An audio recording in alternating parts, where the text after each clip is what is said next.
having this conversation yesterday, and I couldn't think of a lot, frankly. You know, we've done some stuff, so like a Ko Jahazi, Sambaza, but actually those things, we didn't innovate them, we just brought them in. The innovative thing was how we brought it to market and the kind of work. We talk about, we introduced low-value scratch cards. It's not really innovation, lots of other people have done that. And so there's a perception that we are what we're not. And so I believe that as we go forward, we have to become innovative, but I don't believe that we can become innovative on our own. And you know, some of the themes that we're going to talk about, either in the interaction or, you know, as I ramble on for the next 7 how many more minutes I have before Eric's half an hour runs out. You know, I believe that we have not really engaged user community as well as we should do. I believe that for a number of reasons, you know, for kind of cultural reasons, the fact that you probably don't understand us as much, the fact that we think we know the answers because we're big and we're East Africa's biggest and whatever we call ourselves. Actually, we're no longer East Africa's, Shenyedetu, and EABL is East Africa's biggest. So I've stopped drinking beer. Other reasons as well. So, you know, I think that some of the stuff that we have done in the past have been wrong. And when I first started to talk to Nzioka about this, and Nzioka spent a lot of time here, and some of you may know him.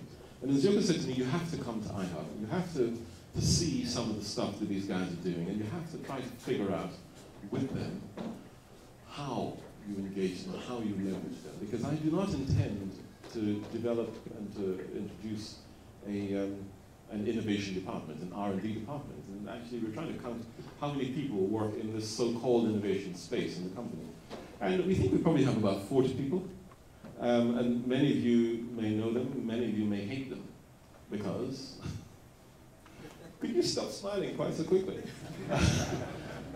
Because, you know, you bring stuff to us and allegedly we steal it, or allegedly we sit in it forever, or allegedly we treat you with such utter disdain and disregard that you think, you know, guys, really, if you didn't have 18 million customers, I wouldn't even be sitting here. And so some of you take your pride and you say, I'm walking out of here, you know?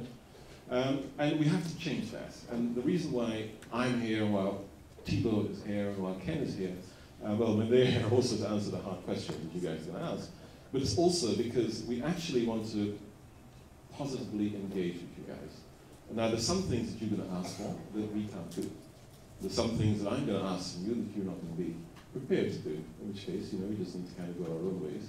But I believe that between a company that really has made an impact, despite what I just said about innovation, the impact that we've made, and let's bring M-Pesa back onto the table here, the impact that we've made on Kenyan society has been large, and the impact that we can make going forward is enormous. And we know whenever I talk about my timing in this job, people say to me, wow, you know, you've come in at just the wrong time, huh?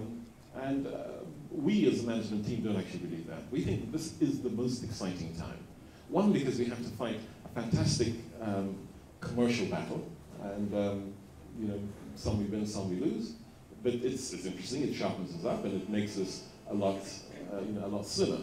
And I can tell you that the company that I came into just over a year ago, where we were charging 8 shillings a minute, is actually a very different company to the one we have now, because now we're down to kind of like 2, 3, 4, 5 shillings, depending on which tariff you're in. And we have to get ourselves fit enough to be able to operate in a 1 shilling market, because it's not going to be long before we head back into that field. But it's also a market and a company which continues to invest. So last year we invested about 25 billion shillings. This year we're going to be order of magnitude about the same kind of thing, maybe a little bit less, but it's still going to be a significant investment. It's a company that attempted to do everything badly. And so when we sat through what we called the GATE meeting, which is our innovation review meeting, we just had tons and tons of stuff, Ken. I mean, you know, and how many of them have come to market?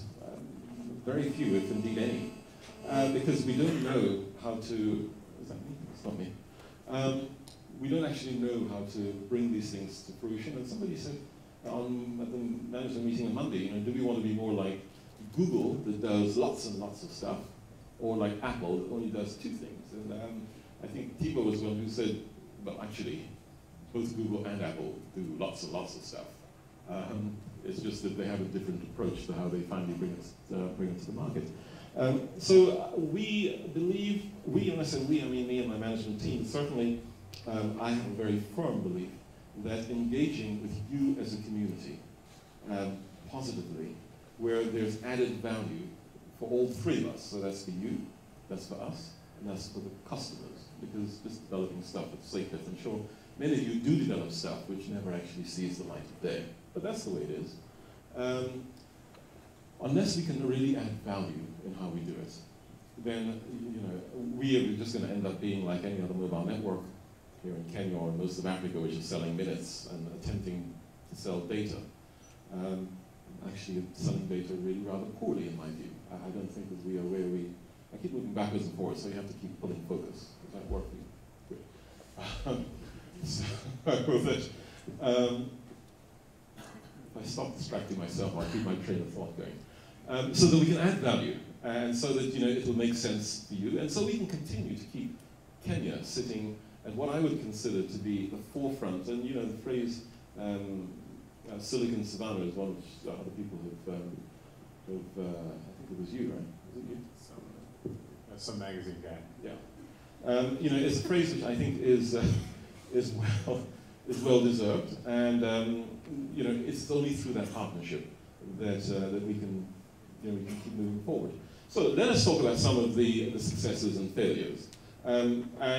This is again, we didn't talk about this, but somebody prompted me last night on Twitter and said, okay, so the Safaricom Innovation Board, what's it done, what's it achieved? And I knew I was going to come and see you today, and so I said, I'll be interested in the answer to that question as well. And then he wrote back and says, you mean you don't know? And the answer is no, I don't know.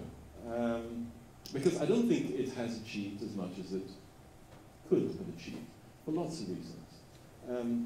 From our side, we believe that it needed